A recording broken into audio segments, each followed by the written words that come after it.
Yeah, so Las Vegas Raiders versus New England Patriots, and let me say this is like when I came into the season, we talk about we actually talk about the Raiders a lot, the two of us, because Gruden was a coach for Tampa Bay, kind of closer to where you grew up during those years.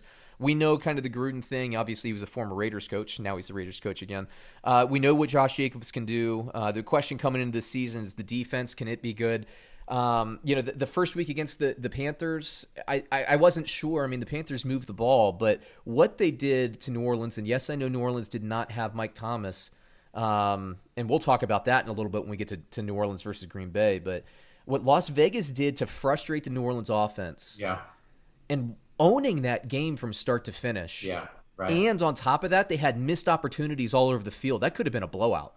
I mean, did you see Breeze's numbers? It was something like 0. Did he throw a touchdown at all? You know what? Honestly, picks, right? I didn't look at the numbers. I was too kind of enamored with what was going on. What I was looking for is to see what happened in the run game for the Raiders, because my prediction coming into the game, if people remember from last week, was that New Orleans would, like Las Vegas, they'll commit to the run. They don't care if they're getting 3 yards a carry. They'll commit to the run. And that's exactly what happened. Jacobs got 3.3 yards per carry, but it didn't feel like that at all. It felt like Jacobs was getting 10 yards a carry because that's kind of what he was getting in the fourth quarter.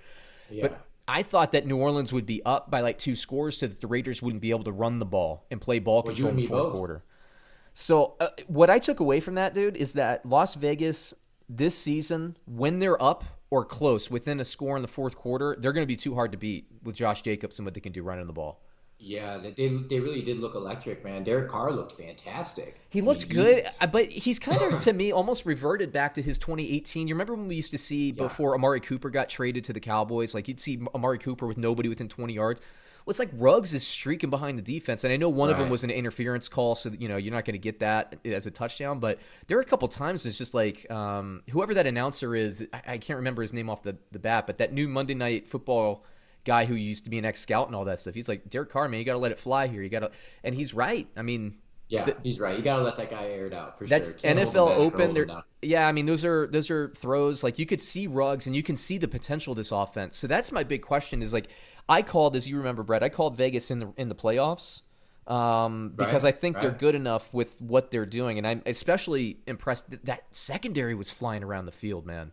Like, flying around the field, and I love speed on defense. They looked fast, didn't they? Yeah, they sure did. To me, like what I've been saying this week is they remind me a lot of Tennessee, and I said the same thing last year. Tennessee went to the AFC Championship game last year.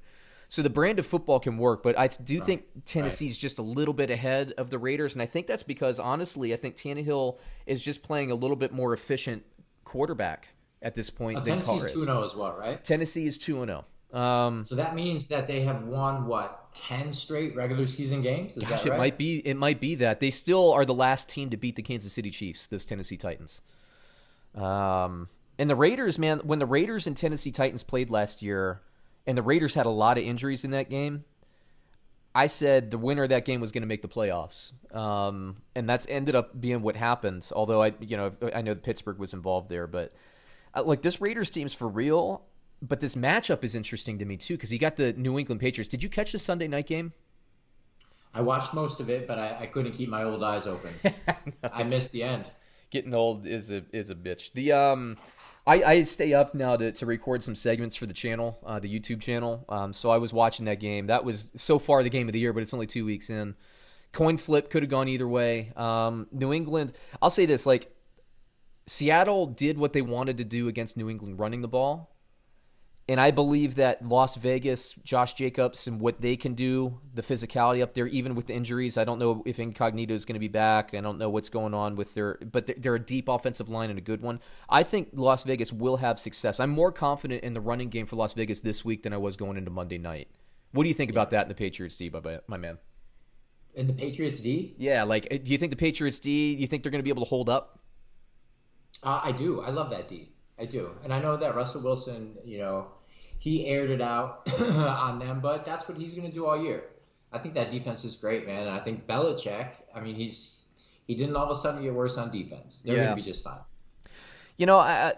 What struck to me in that Sunday night game was you got Stephon Gilmore, again, something that we talked about last week, what we predicted ended up happening. Gilmore locks up on DK Metcalf, and then they try to bottle up Lockett and try to not give him bombs over the top.